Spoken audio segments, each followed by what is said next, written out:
And I'm also warm because I put the radiator on and it's working. Wow. Welcome, everyone. I know most of you and some of you I have not met yet, but so it's lovely to meet you. And whoop,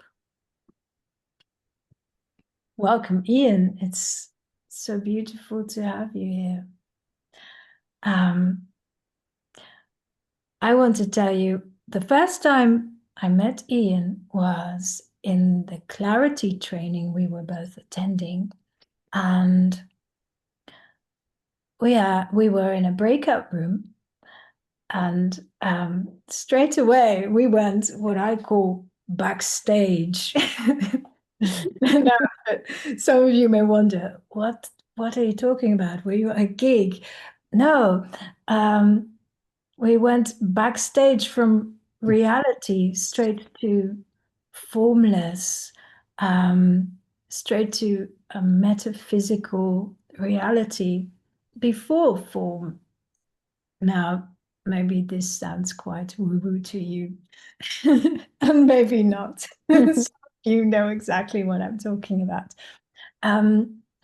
But I was struck by this immediate understanding that Ian and I had, like, okay, we can be here in this reality and we can go to the backstage of reality with the greatest ease. And also, we spent time in silence. And in that silence, there's this resonance that was beautiful and palpable. And again, you might know what I'm talking about, and you might think, what is that? And you might experience that tonight. And we spoke about living a life of wonder. And I remember you and Gabby were both in Greece, I think, and there were clouds, and you spoke of a life of wonder. And that's what we'll be exploring here tonight, because it's a beautiful space to begin. I wonder. Hi, Theo. Good to see you. Hi. So, Ian, what does that mean for you, living a life of wonder? I remember the conversation I had with Bloom, not the specifics, but it's rare, even in the worlds that we all hang out in, to meet somebody who is as equally comfortable and, using Bloom's words, woo-woo as I am, who is completely at peace talking about dragons and spirit guides and other worlds, which have been part of my life ever since I was a kid. I grew up in a very spiritual background, not particularly religious, but spiritual, and spent most of my evenings when I was asleep dreaming, and I've been a prolific dreamer all of my life, having crazy adventures and crazy dreams.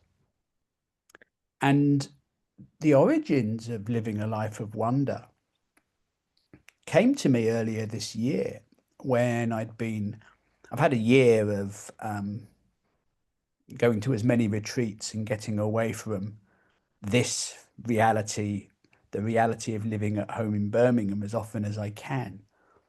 And I was at a deep listening event in Spain, and we played a game, the I Wonder game, and it's a beautiful game where people basically just keep wondering about things. And it occurred to me, what would it be like to live a life of wonder? If your whole life was lived in a state of wonder. And I also saw at that time it would make a fantastic title for a talk, probably a book as well, but never really thought much more about it until a few weeks ago. Bloom invited me to to help create this experience tonight. And the title was obvious to me that it had to be Living a Life of Wonder. And the other thing I love about it is that Bloom was mentioning the clarity training. Many people here are coaches, and many of us have trained with Jamie Smart. And if Jamie pressed home one thing time after time, it was to follow our curiosity, to explore when you're with somebody, what is it that draws you in? What are you curious about? And for me, I see curiosity and wonder as synonymous, as really words for the same thing. So again, I have found it to be just such a beautiful place to live my life from. Such a beautiful way of being in the world, which serves me so well in everyday life, but also in coaching. And what I also love about a state of wonder um, is the childlike sense that comes with it. That childlike innocence, that being in a state of awe and just carefree, not having to stress and worry about things. There's nothing on it. There is permission to play and not worry about getting it right or wrong. Living in a world as much as possible free of judgment, where you just get to have adventures. And that's been there for so long for me. And I wasn't sure if I'd mention my aunt, but I'm going to. I had an aunt, Auntie Eileen, who passed away a few months ago, which was a blessing in the end because she had dementia and she really lost all recognition of who she was by the end. But a year or two ago, she spent her life in the midst of dementia, living a life of wonder. And she had the capacity to look at a dandelion growing up out of the pavement and be absolutely lost in awe and wonder at the beauty and the perfection of this dandelion. Many people might call it a weed, but this dandelion, this flower that was growing out of the pavement. And dementia is a cruel illness, but some people liken advanced stages of dementia almost to enlightenment, to an awakening, because people's personal thinking, their human minds, there are lots of losses that go with that. But there is a simplicity and a beauty that can follow from letting go about things like that. And she just lived her life in the moment, experiencing what she saw. So that's a little of what living a life of wonder means to me. I mentioned that I grew up in a spiritual background and then I worked all of my life as a forensic psychiatrist and never lost my interest in the spiritual, but went a little bit more down the traditional medical model, where, unlike my conversations with Bloom, it's not really a terribly good idea to talk about some of these things in polite company. And it's funny, it just reminds me, I once shared words to the effect of, I see myself as a spiritual being having a human experience. I put this in a psychiatric chat room and it created some conversation, shall we say, Yes. where people were like, not sure you can say that. It was thought provoking.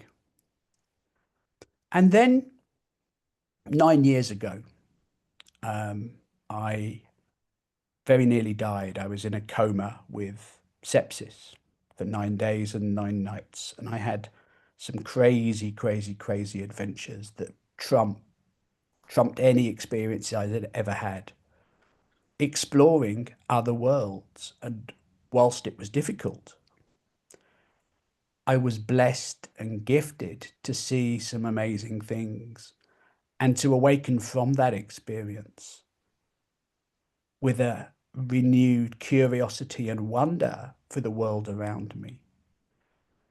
And again, it was like being reborn with the eyes of a newborn baby. I still remember an experience. Gabby was driving along, and I'm looking out at the windows, and the trees were just the greenest green, and the sky was the bluest blue I'd ever seen, as though I'd never seen them before.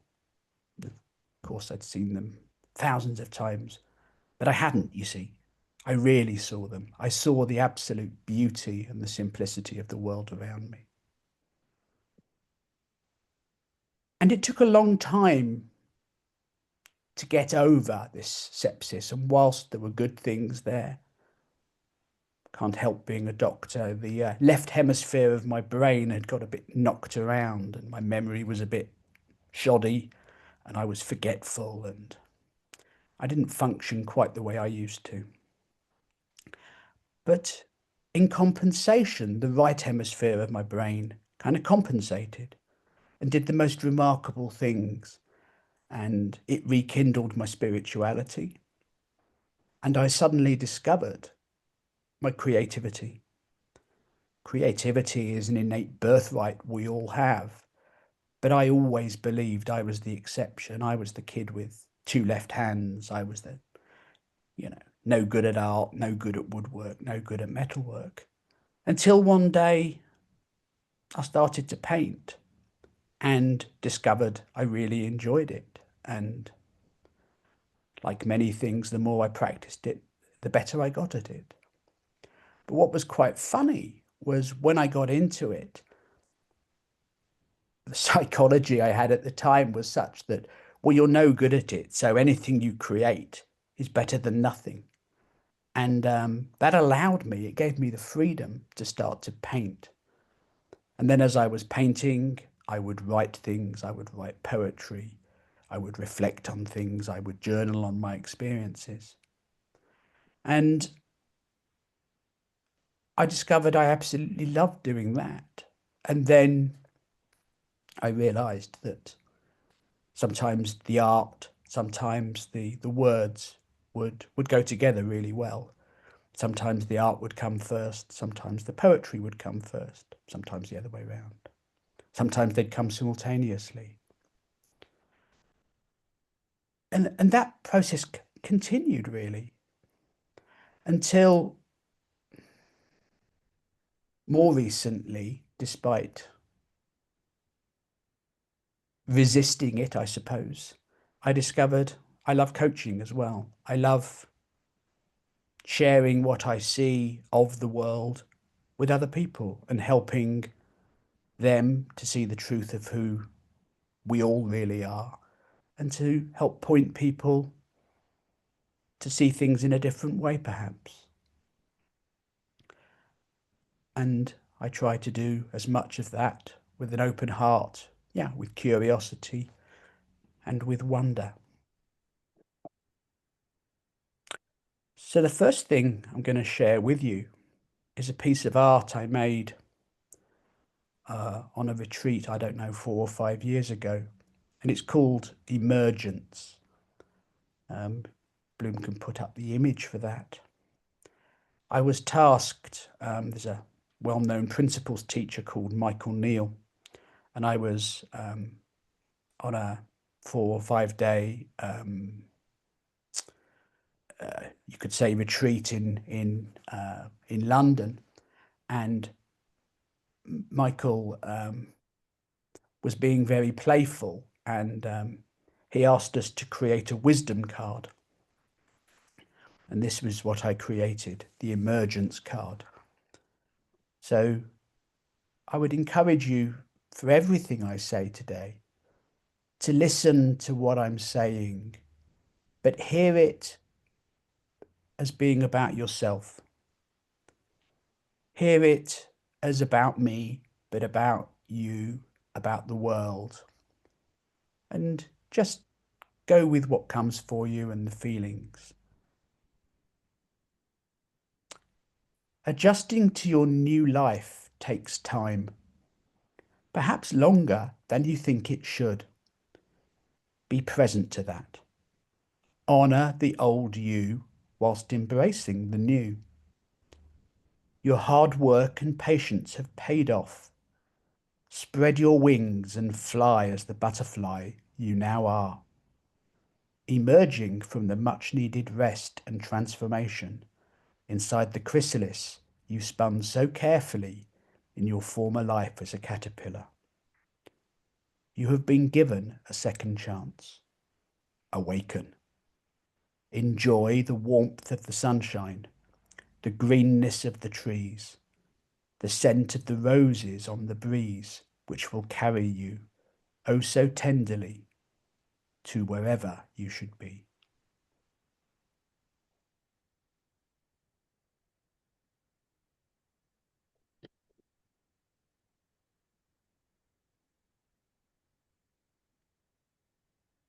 So we're going to listen to, well, a piece of music, a song, a poem, a composition, a co-creation that Bloom, Vosgan, and I made a few weeks ago now. And again, as I've just said with the emergence card, I would invite you to practice your deepest listening to what you're going to hear, but I would encourage you to go with the experience. I want to invite you on a journey, and these are some of the lyrics from the song, to places seldom seen, so deep and blue and orange, a wonder to be seen. Immerse yourself in the energy of the song. Go with the flow. I would encourage you to abandon any ideas you think you have of what it means, what it should mean. Try not to should anything about it. Be present to what you experience. Try to leave your thinking at the door.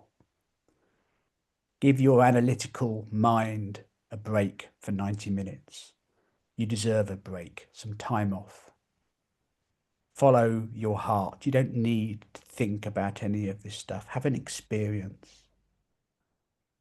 Follow your own wisdom, your intuition, and trust that. And trust that you'll get the experience that's right for you and what you need to see. Know that you are 100% safe. Seems to me that that's the design of the system. God's work, the universe, the intelligence of all life, whatever words work for you. The system is set up perfectly and is 100% safe. I'd encourage you to play and have fun and follow your joy. The joyometer is a wonderful instrument that I find a very useful guide. If the joyometer score isn't high enough, look in a different direction. Follow what makes you genuinely happy and joyful. And as you listen to the words, hear them, but also allow yourself to go beyond that. However weird and wacky and wonderful it might seem, experience what you experience. I would invite you to explore what orange and blue mean for you. And everybody will have unique experiences, as we do of life. But I have a great curiosity and wonder about what everybody's experiences will be.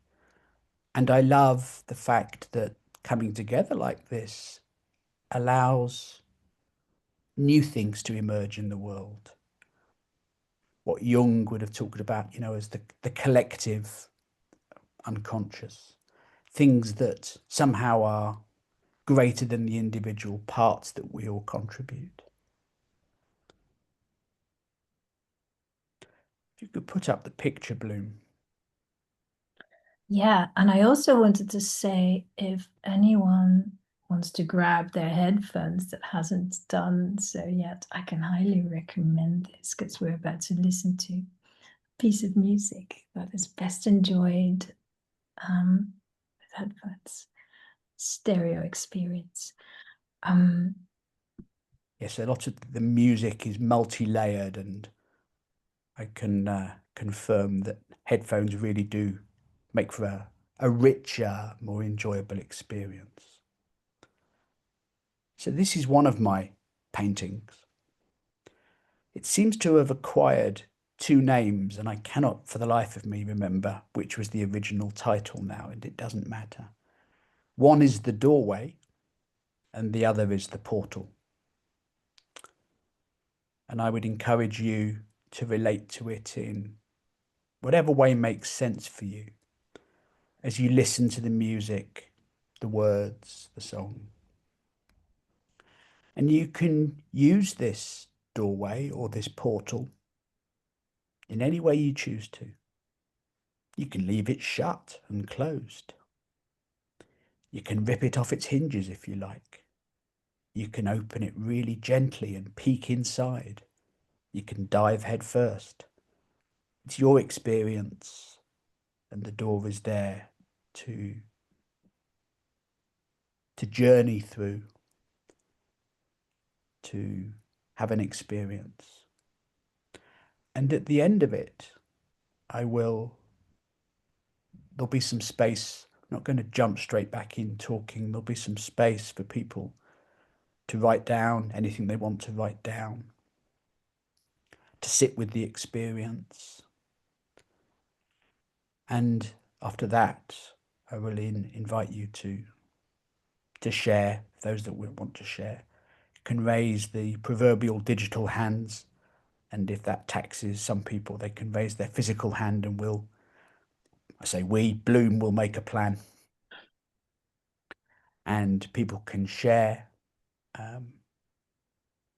Could have said earlier on, the way we've structured this, there will be some space at the end of all of this for questions and answers and an interactive discussion, but we can include that at any point. So if things are coming up, I am very comfortable and very happy to go off on any tangents and things that come up. So um, without further ado, Bloom, if you want to play the track for us. well, I was going to ask one more thing Please do. about this portal because I noticed that whenever I look at this portal, it has a highly specific effect on me. I get drawn in, and I feel that I do want to step through that portal, and it happens as I look at it. So where does the portal lead us to? In what is this portal? Where will it take us?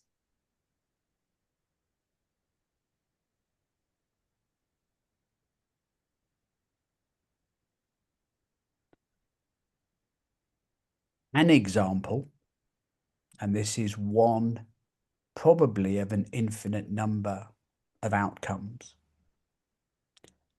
was there is an example of this door, of a portal,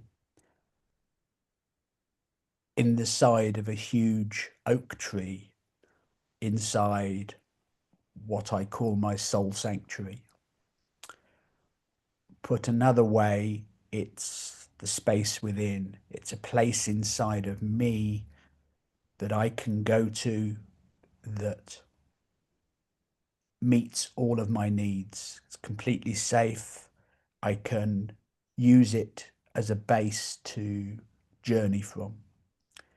And on one occasion, when I opened the door, it led down some stairs, an old stone staircase that took me down to the labyrinth. And I had some adventures there with a minotaur and two spirit guides, one called Zen and a phoenix called Amber. So it most definitely can take you to magical worlds, but it also could be seen metaphorically as being a helpful bridge to take somebody from here to there, from wherever they are now to where they want to get to. It doesn't have to be magical and otherworldly, but I agree with you. It has that effect. It is charged. It has that electrical charge. It conveys and carries an archetypal energy and most definitely has the capacity to take people to weird and wonderful places. But it's not that I could make up all sorts of stories. That's the beauty of storytelling about what it will do. I honestly don't know if I opened the door right now where it would take me or you or anybody else. But people don't even have to open the door. As you have said, the energy of it, for me, it's in the sky and the energy of that. But as you listen to the song, you will hear references to orange and blue and energies.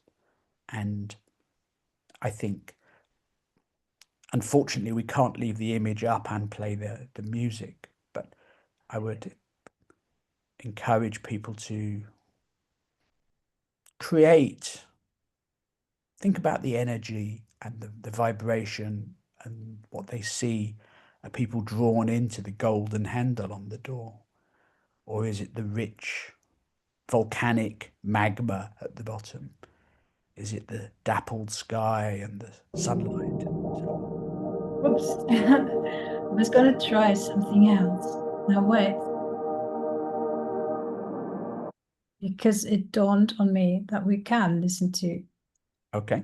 it at the same time. If I oh, sorry, I'm still technical stuff is my great fear still. So, however, there we go. Is it still sharing it, or did it stop sharing it? We've lost the image at the moment. Now look, we can The image see is it. back. And I think that I just figured out how to do both at the same time because Cool. everything is possible. If I can still find it now, though. Uh, yes, there it is. Is everyone ready to go on a little journey? Yes. Okay. Was that stereo, by the way? Can you give me the thumbs up? Wolfgang, was that stereo? That's maybe we'll see. It should be. It should be. Here we go.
life is all about.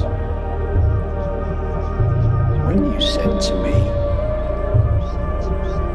just go and let it out. So I took myself on a journey to places seldom seen, so deep and blue and orange, a wonder to be seen. New discoveries await me as I play beneath the sea, as I swim in life's currents of energy and dreams, exploring new horizons from a place of sanctuary, trusting intuition will guide me where I need to be. Life has a new meaning when you listen to me, learning how to see and learning how to be. Just live in the moment. What else can there be? So pure and sweet and perfect, a wonder to be seen. Heaven and earth united in perfect harmony. As above is so below, they are the same you see. Blue or orange colours, they matter not it seems. Universal energies resonate within our being. Live with joy and freedom as you sail upon the seas, following the current, wherever that may be. Trusting the captain will take you safely home to a place of love and wisdom for all eternity.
Ian, we spoke about orange, blue, and then don't even know what came first. The music, the poem, the colors, the reflection on the colors, that conversation. But I remember that we had a profound conversation in which, reflecting on these colors, they are meaningful to us in a very metaphysical way. And I know you have a question in mind that you want to ask everyone here to reflect on now. Well, there were two questions. One is simply this. Well, three questions. One, I am very curious what experiences people had with the music. And if people wanted to share those, I would love to hear them. The second, that may be easier for people, is I've asked this already, really. So, either on the back of that track or just in general, what do the colours orange and blue mean to people? And there are no right or wrong answers here. Um, Everybody's experience of this will be different. There isn't going to be a quiz or Ian's got a checklist of the right answers and the wrong answers. It just doesn't work like that. But you're right. I mean, the conversation we had was very deep, and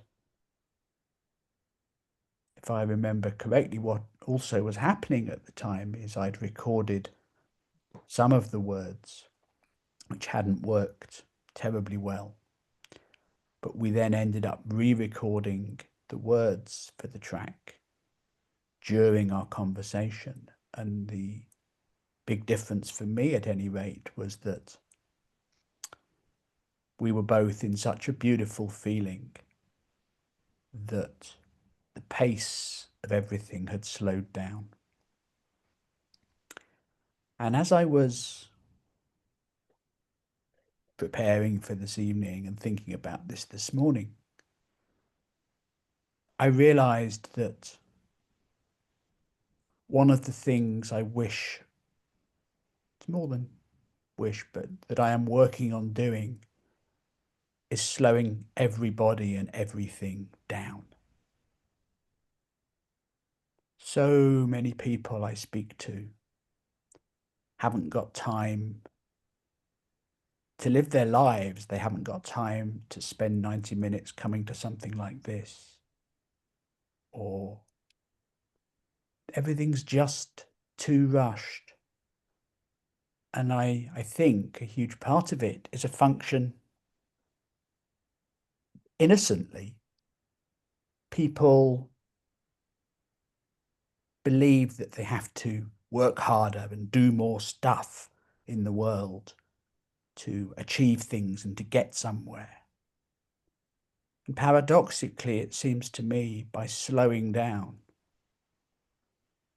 by treating ourselves to a quieter place to be in the world, makes us more productive, makes us more functional. There's a lovely, I'm allowed to call her old, she's in her 80s now, Three Principles teacher called Mavis Khan, who talks about something called essential selfishness. And essential selfishness should be used at all times, not just for emergencies. And I think we should all be a little more selfish sometimes when it comes to looking after ourselves, allowing ourselves the space to go deeper. And every month or so, I one of the things I get great pleasure out of is going for a massage. And I've been seeing this woman for many years now. And very early on, I said to her, look, I know most massages are 60 minutes, but can you do this for 90 minutes? Because I really like to get into the experience. And that's the arrangement we have. And I remember telling somebody at one point I was going for a massage, and I, at the time, described it as self-indulgent. And they said, it's not self-indulgent, Ian. It's maintenance. It's maintenance. So that's what I was doing part of earlier today, was just maintaining my body. There's a physical component, but that the massage, just the same as the effect of this music, is to help quieten my mind down and help drop me into a beautiful feeling. So what does orange and blue mean to people? And the third question, and you and I have talked about this before, or the third thing to reflect on, is what sounds at first sight to be crazy. But here it is. When we get quiet, when we get really, really quiet, when we get to a space where all of that chatter in our heads stops, there is a silence there that I actually think you can hear. Can you hear the hum of the universe? Can you hear what the sound of silence sounds like? Because to me, it is the most exquisite energy, vibration. For me, it is synonymous again with the hairs on the back of my neck stand up. Sometimes I feel it in my teeth. And it's always indicative of being deeply connected to my spiritual truth, to who I really am, to that inner space, that quiet within, where again, it seems to me to be the place to live my life from, where my grounding is, where my foundations are, a space to explore the world, to play from. And again, what I love about this music is, for me, I find it a great catalyst for helping facilitate that process. So any of those things I would welcome people's reflections on, questions on, shared experiences, or any other direction people want to go in. But it seems to me there's a few options within there.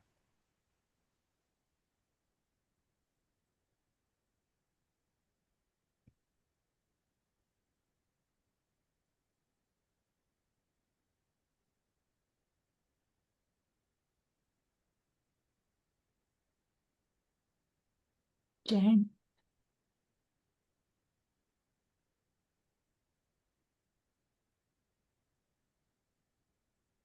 Yeah. Drawing. Continue. Yeah. Can you hear me? Yeah. Yes. I found myself drawing as I was listening. And as I looked at what I was drawing, I realized I was using blues and orange. But blues and orange for me took me to an ocean at sunrise or sunset, and a bright orange sun just at the edge of the horizon, glimmering bright orange across the water. And the reason it took me there is that's one of the places I go when I'm in search of silence. To just lie. And the music reminded me of that as well. To just lie on the surface of the water and be taken by the waves and have, as today, warmer rain landing on you than the water that you're in. I was taken there to my place of silence. And when you talked about silence, I connected to to that silence. I connected to what I realized my experience of post-burnout recovery has been in search of silence and finding that silence. And what I see is the words I wrote down next to silence were connection to self, deep love, calm, and beauty. So that's where I was taken.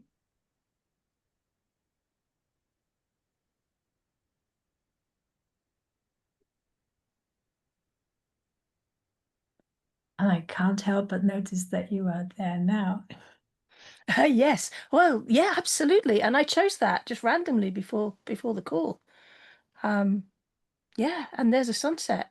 I think it's a sunrise actually over the sea. Yeah. I know, Jane, you love the water and spend far more time in it than most human beings. Yep. I'm actually a fish. Jane swims 2 or 3 miles for breakfast, it's just Yeah, well, 40 minutes in a 12-degree CC today, so yeah, in no wetsuit. and that always I find remarkable. I wonder, I mean, whilst knowing how much you love swimming and the water, does water have any other symbolism for you? You mentioned, water is blue. Um, Bizarrely, what I'm going to say is it's one of my safe, happy places. It's one of the places that's always been the quiet mind, the silence, and I'm therefore attracted to the silence. So it's a place of adventure, but it's also a place of calm. And it's bizarre saying that when I'm sometimes in the sea with very big waves. And yet there's silence in my head at all times, which draws me there. It's that draws me to water. The connection to nature, because inside, I don't mind pools, but the sea or a lake or a river, ideally a lake surrounded by trees, and then I'm in heaven, at sunrise or sunset with the sounds of the birds, a nice blue sky and fluffy clouds that I can watch as I'm lying on my back. All of those are beautiful.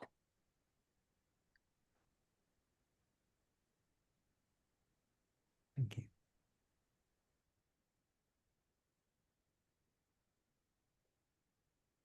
Vanessa.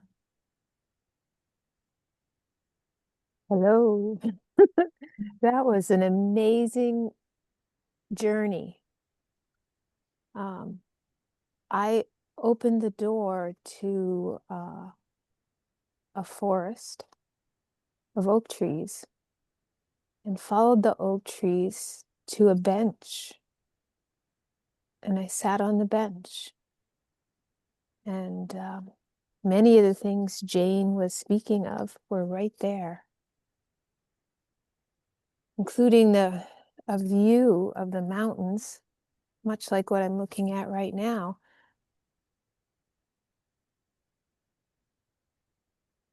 Right where I am, it's fall and all the trees are turning colors. And there's a bright orange tree right out there. And the blue sky. It's amazing. And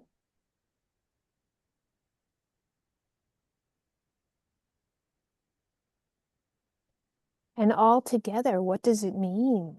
It's just truth and clarity and love and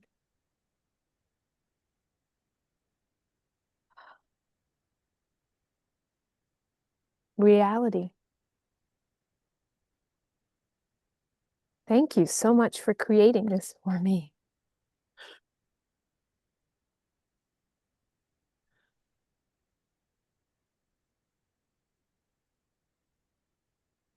Yesterday,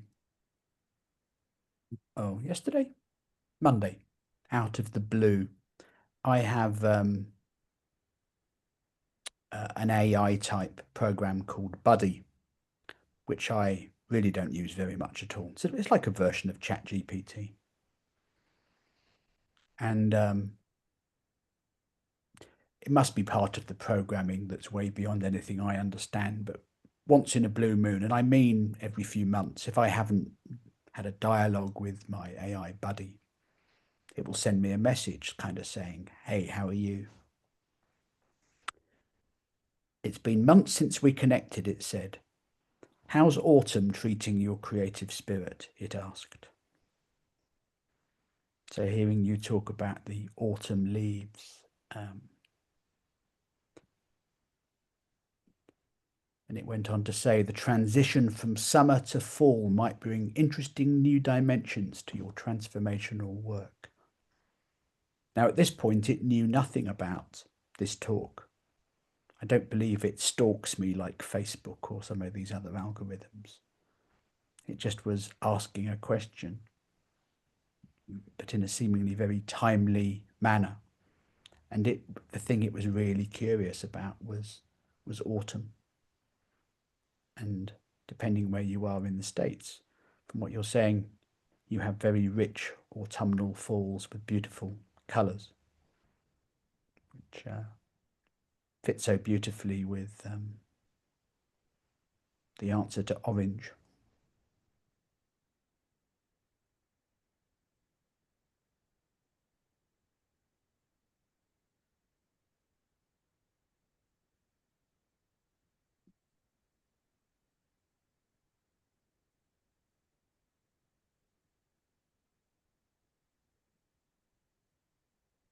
Oh, I got one more thing to say. The experience was so real that when the music stopped and I opened my eyes, I didn't know where I was. Because it wasn't where I was supposed to be. It was very funny.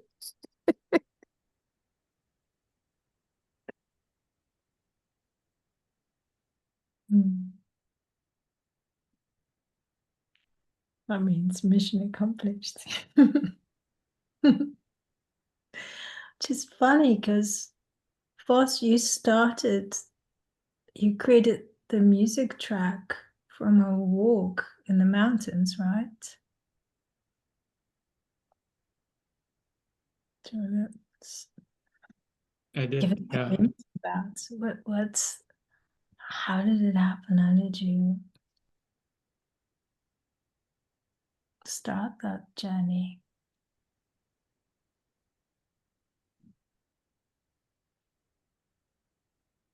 I don't know if I wrote it from a walk or that's what it reminded me of afterwards. Yeah, I don't remember, but I know I go through these kind of writing spurts, and then I look back and I get curious and say, oh, where did this come from? Or I wonder what this is going to be for, or what was the purpose of this coming about? And because it was different than some of the other things that were coming out at the time, which were a little bit more, I don't know, I don't want to say heavy, but just a little bit more um, intense, maybe. This kind of had this lighthearted bounce to it. So I said, oh, this is kind of how I am on a walk.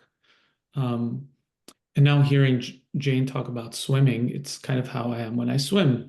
My mind didn't go to swim because I don't associate, music and electricity and water together. So I didn't think it would be a good fit. So I said, oh, this could be a walking meditation. Yeah. And then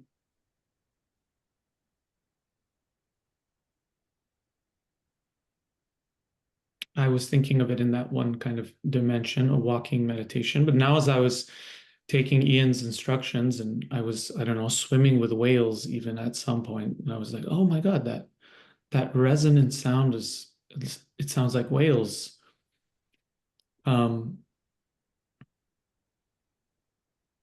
Yeah, so as this song came together, I thought, it made sense to me that as, we were embarking on this journey together, the three of us in particular, that a walking meditation or a hero's journey or a start to an adventure, and they're all kind of synonymous for me. So, yeah. I don't know if that answered your question, but I definitely went for a ride right now. I went through that door and it was there was water on the other side, and there were whales and kelp beds and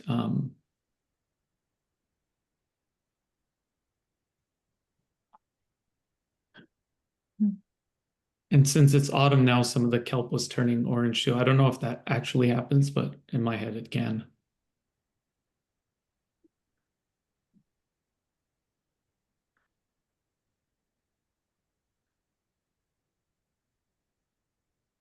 Mm. Kathy.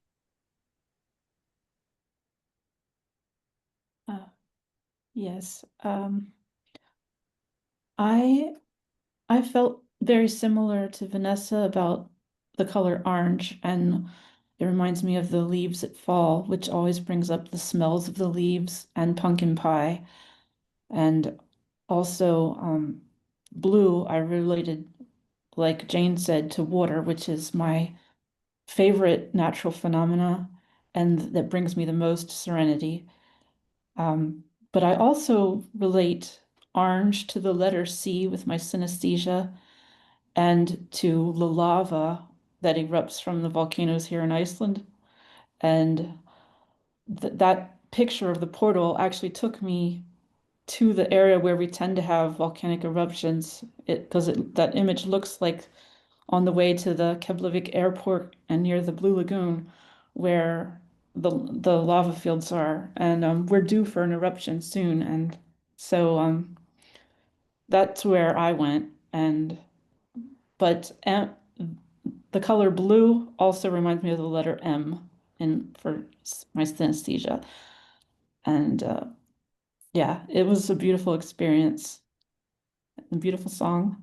Thank you. Thank you. Bloom, I think you should put Blue Mountain up.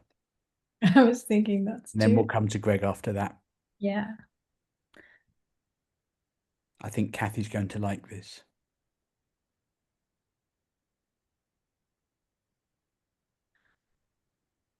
Oh.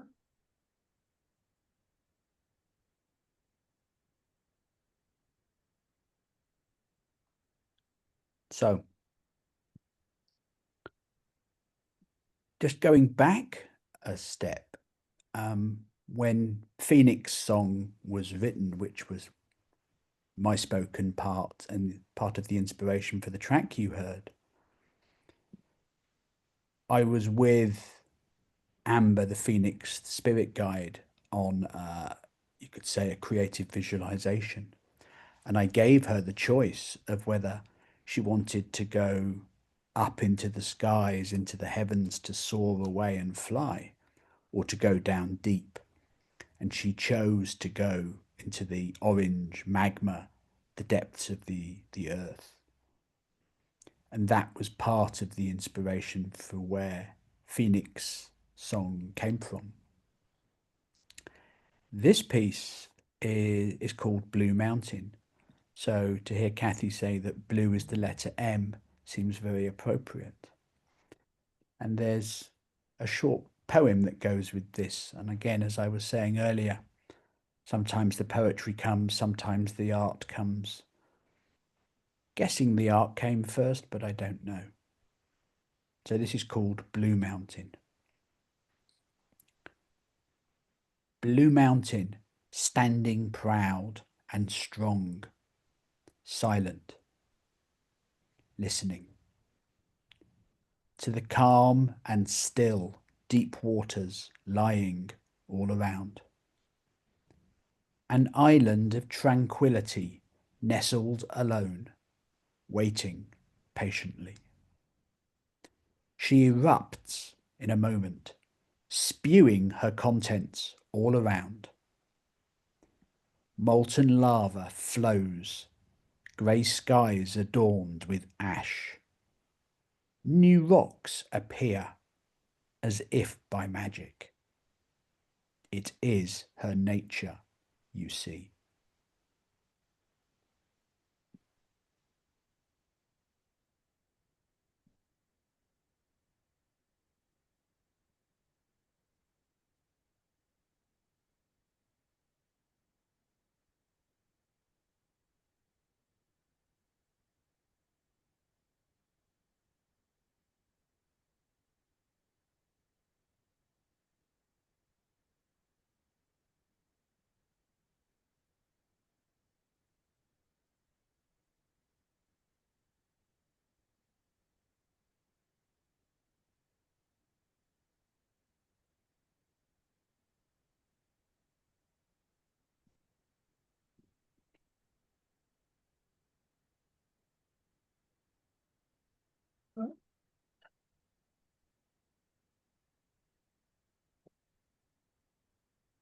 got so transported that I lost the Zoom room for a moment. I couldn't find my way back. Synchronicities.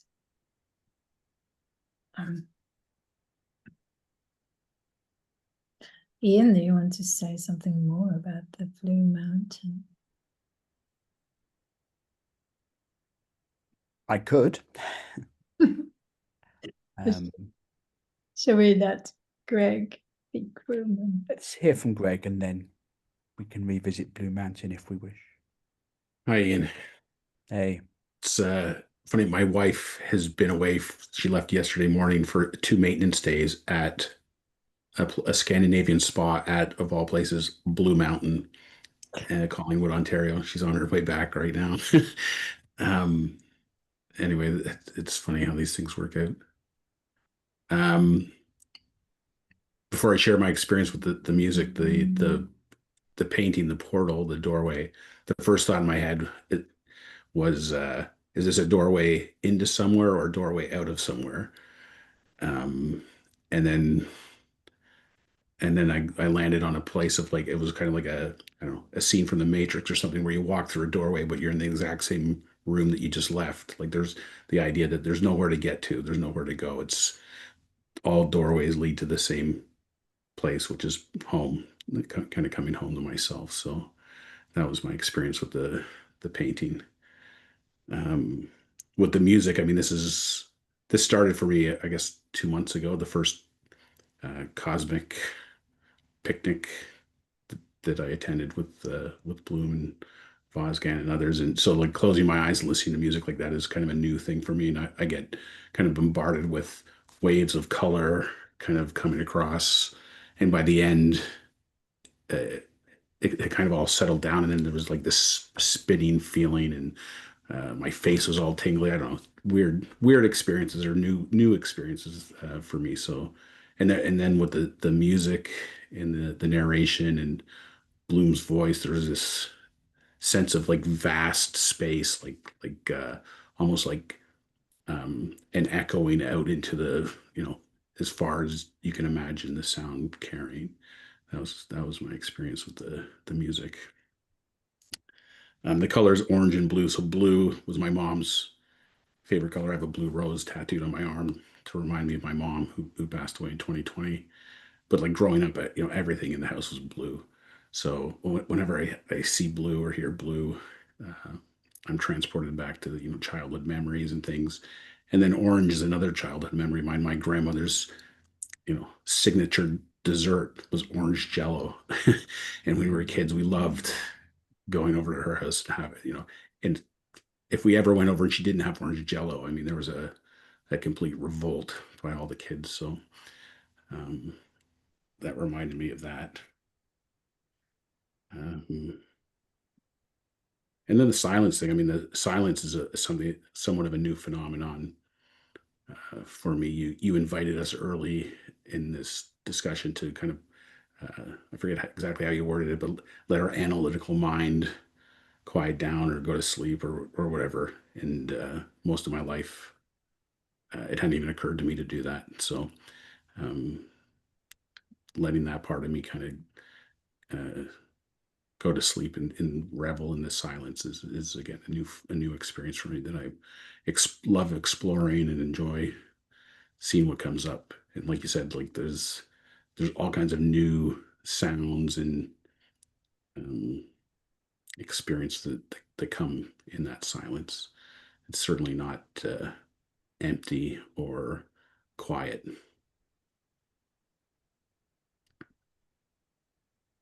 but isn't it remarkable to know that that's possible? Mm, indeed.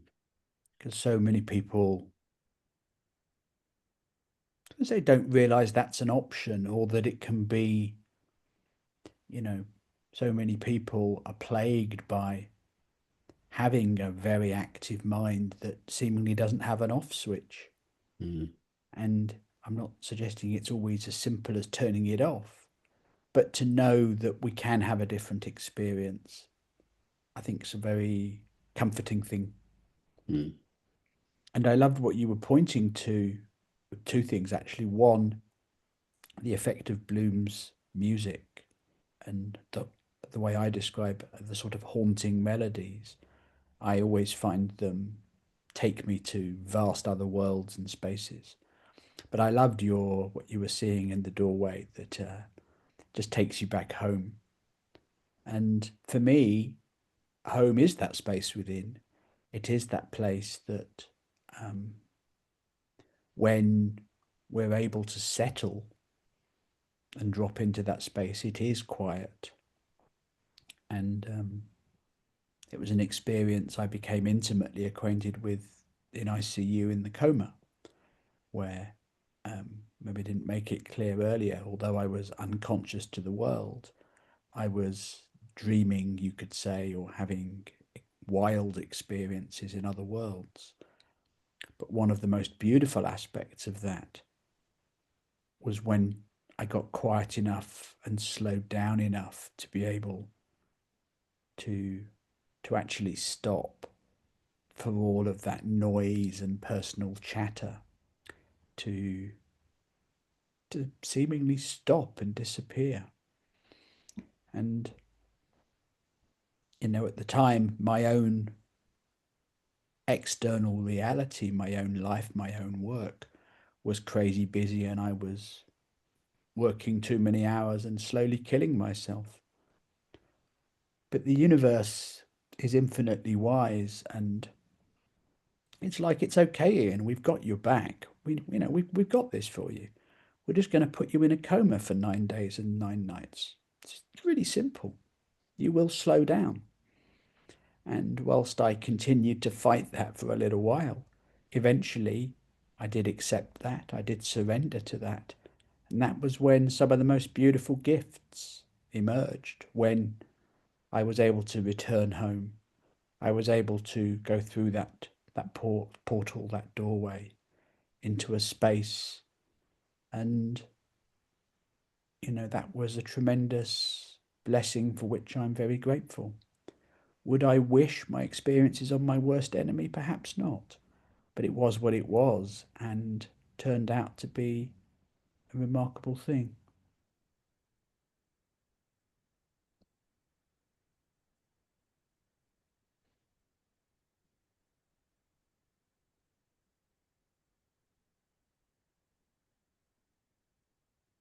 Claire. Hello. Good evening.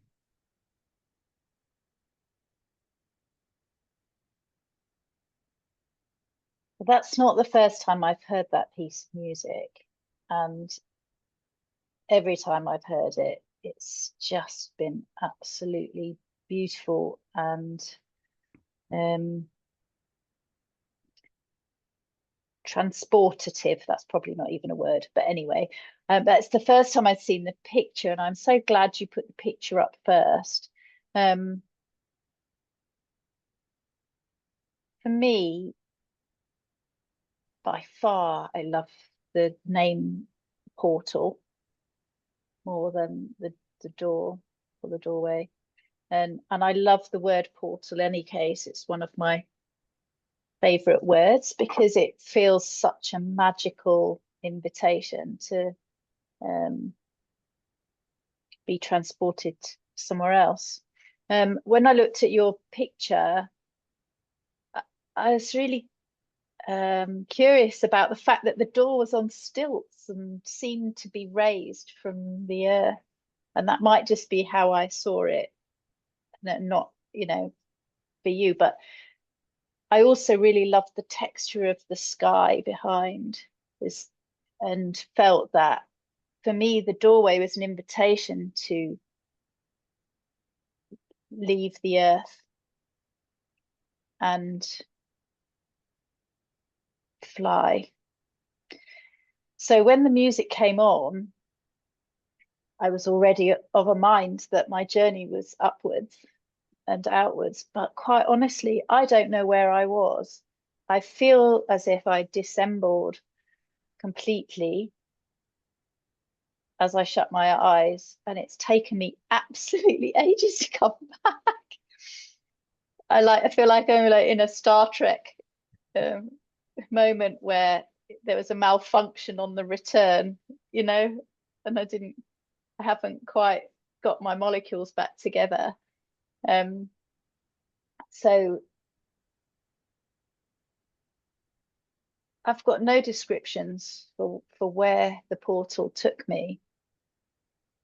And maybe I fell asleep, who knows? Like, it literally doesn't matter, but whatever the combination was of the picture, and then the listening, the sensation of listening and just being, it had no, I've got no sensory words to describe what happened there. I just know it's taken me quite a while to pull it everything back together to be able to even speak. But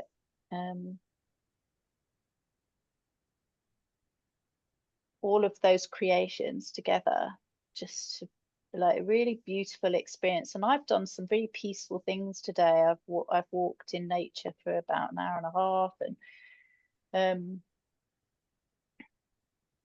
spent time talking in really, you know, wonderful environments with different people. But yeah, that felt a very nourishing experience. So thank you for that. And I just want to say, as if by magic, but really by accident, like orange is, I love it when we get to autumn and I can pull my favorite orange jumper out of the drawer. And I live in this jumper pretty much for half the year. It's just a very warm, fruitful colour to me.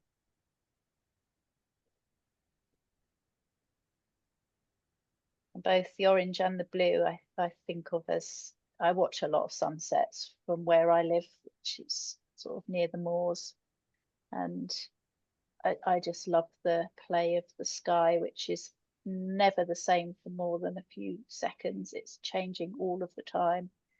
But the colours, as they sort of meld together into infinity. That's me. Thank you, Claire. Thank you. The experience you describe, I can give you my words for it, which it's happened many times. I don't know if it's falling asleep or a different choice of words is it takes me out of my body.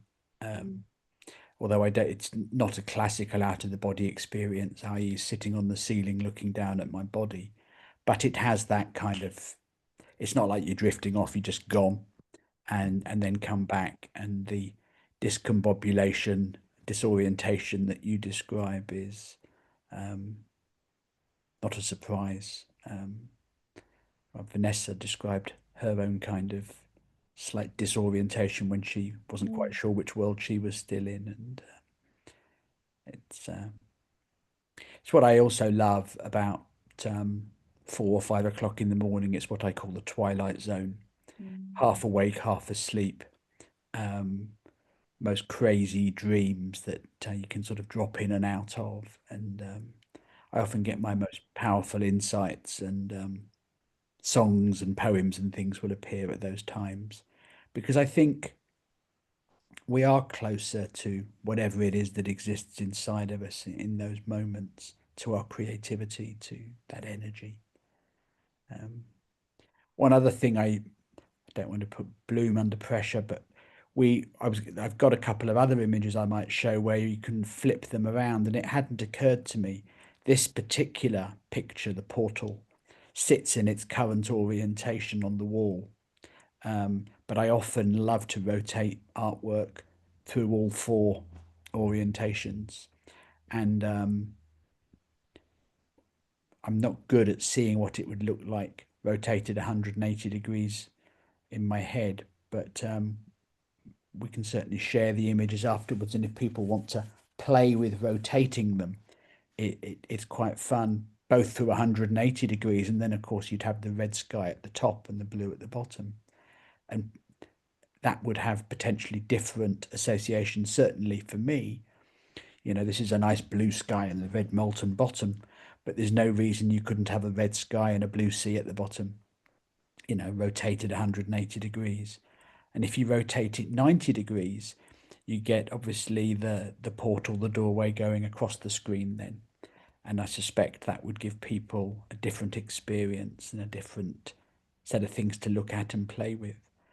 But just as you were talking as well, Claire, it reminded me another way I have seen this image before is not so much as a doorway or as a portal, but as a bridge, you know, going from top to bottom, if you like, if top and bottom or bottom and top are things. And it does, part of the reason I think I don't remember my process when I painted this, it's maybe 4 years ago now, but it was certainly the sense of it spanning both realms, unifying the red and the blue. Although actually this image wasn't painted with the poem in mind, it came together later. But again, that's what I love about creativity. We get to do with it as we wish. Thank you. I'm mindful of time. We have 10 minutes. So just saying. otherwise I would have conjured up all these images, but Let's crack on. Leslie. I really loved the fact that this was a collaboration with the three of you, each contributing something. And as I listened, I was aware that I was drawn into the different parts of it, Ian's voice, Bloom's voice, the music. It was really, it drew me in as well as part of it as the listener, and that was a beautiful thing. And Ian's question about the colours instantly brought to mind that when I was Reiki attuned, I was quite skeptical still, and I wasn't sure if I believed what was happening and what was going to happen, and I had no expectations. And I initially was just felt a little bit discombobulated, and then suddenly, because I was lying there with my eyes closed, I experienced orange in the most intense, all-encompassing way, in a way that I've never experienced anything with my eyes closed. It was the only thing. There was only orange. There was nothing else, and there's never nothing else in my hyperphantasic brain. There's always multiple layers of things, and it was just orange, solid orange. And as a meaning maker, I think about the sacral chakra, and that's creativity. So I loved that that was the thing that came to mind as I was thinking of Ian's interest in the colours. And then the other colours seemed to go very quickly, and the next colour to really stand out was blue. So it was orange and blue were the two colours that really stood out. And again, that was an all-encompassing blue, which could relate to the throat or the third eye. Because of the colour, I would say it was the third eye, which is intuition. And then the next thing that I experienced was as if somebody had popped my head out of a portal, and I was suddenly in space, as if my body was inside and just my head was outside, and it was cold and there was air and rushing and nothing but me and stars, and that sense of the oneness. And it brought me back to that wonder, Ian, that you were talking about. And I went from skeptical to just filled with wonder. So that was what your questions provoked in me. Thank you.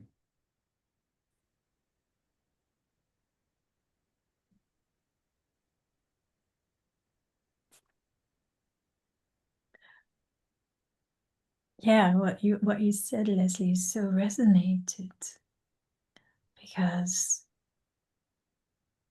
I noticed that in the moments that illusion of separation falls away, when there is just this moment and pure connection, no other, no self, there is silence, there is space, and the more it falls away, and there's just this one thing, it's orange to me. I experience that as orange. When I was a child, I would I remember this, sit on the swing with my eyes closed and like notice this play of light as I looked at the sun with my eyes closed. And it's that orange. It's the orange before form. It's the orange of when we're in the womb. It's the orange before anything comes into existence. And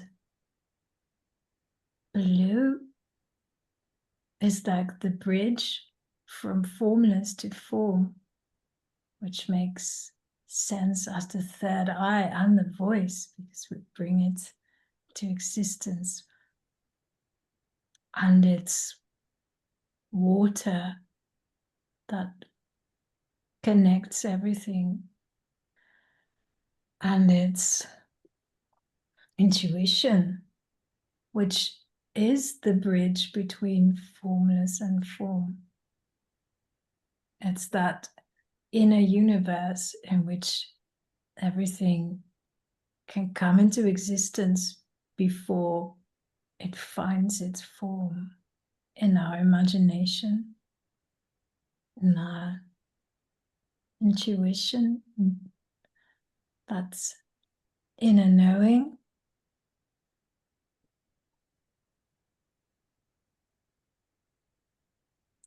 And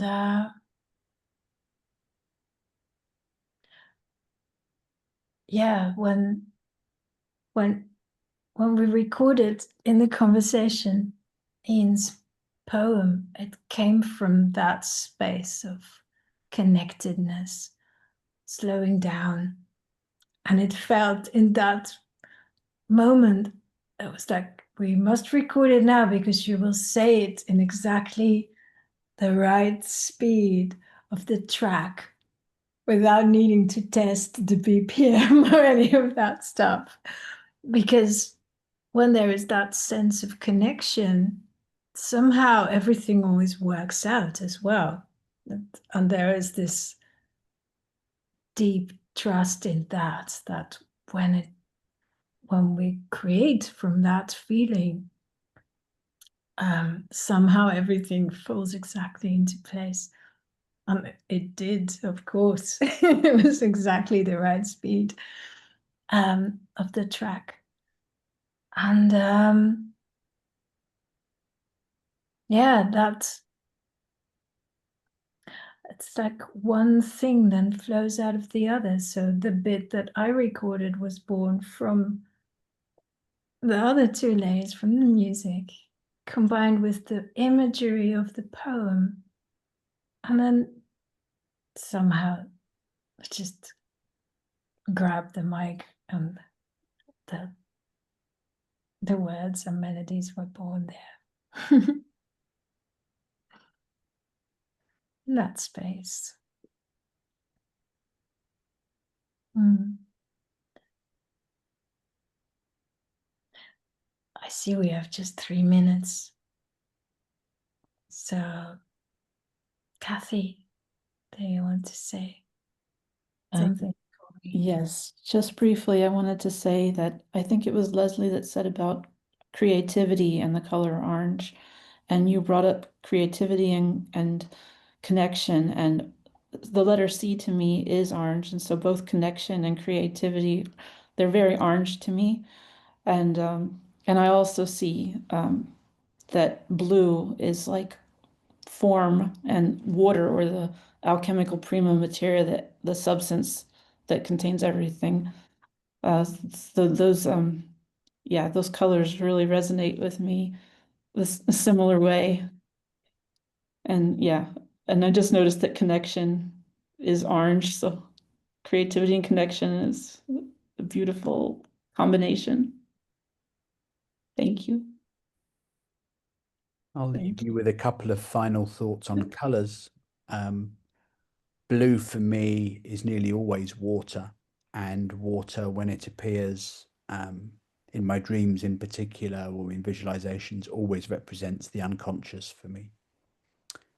And orange, as you were describing the womb, takes me back again to my experiences in ICU, where the color of that was orange. It was again, it could have been, if you like, that sun-like experience, but it was just this golden, yellowy orange, warm, safe, nurturing, beautiful, ambient temperature. And it was, I don't claim to have recollections of what it was like to be in the womb, but I can imagine it was like being in the womb, totally cared for, just able to be, no doing required, knowing that everything I could ever want or need was provided, just there in that moment, and I just was able to be. And it, I've described it as a Euroboric space, just utter perfection, just a place of, yeah. So that's my sort of deeper, more spiritual connection to orange, I guess.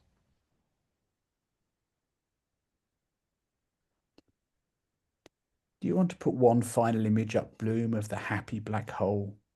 Oh, yes. Because just the name, the happy black hole, is exquisite. So. And this image. Not going to talk about the happy black hole today, but we'll happy to send it out to people. But maybe food for thought for another alchemical salon on another day. But it captures many of the colors we've talked about. Could be seen as an eye, could be seen as the universe. Contains for me everything and at the same time nothing.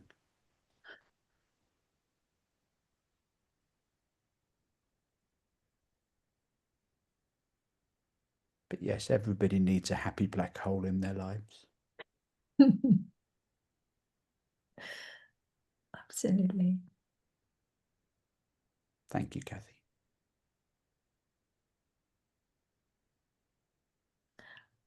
And with this happy black hole, I want to thank you, Ian, for this beautiful alchemical salon, for sharing your work and your thoughts. I want to stop sharing that happy black hole because I want to find my way back home. Where are we? There we are. Yes, and did I hear you say that you are open to send some images out for people that would like to meditate Yeah. on these images? Share bits and pieces, And there might be a part 2 of this adventure. I'm always up for playing more and sharing my artwork, my poetry, and my experiences of the world. And it's been a lot of fun, and I'm most grateful that you've all been here. And also, for who wants the link to the track, let us know and we can send it. If people contact you, Bloom, they can request the artwork and the track, and Yes. or they can contact me, but they may or may not have my contact details. I don't know. Well, either one of us, we have all of it. I know most people on this call, but for those that don't, also always very happy to have conversations with anybody who doesn't know me and would like to chat more. Always open to that. So again, if you let Bloom know, she'll happily share my details with you. Yes, absolutely. Thank you all. I hope to also see some of you at the next regular Cosmic Picnic, which is the 29th of October. And wishing you a splendid evening. Thank you all. Thanks. Thank you, everyone. Thank you, Ian. Thank you, Bloom. Thank you, everyone.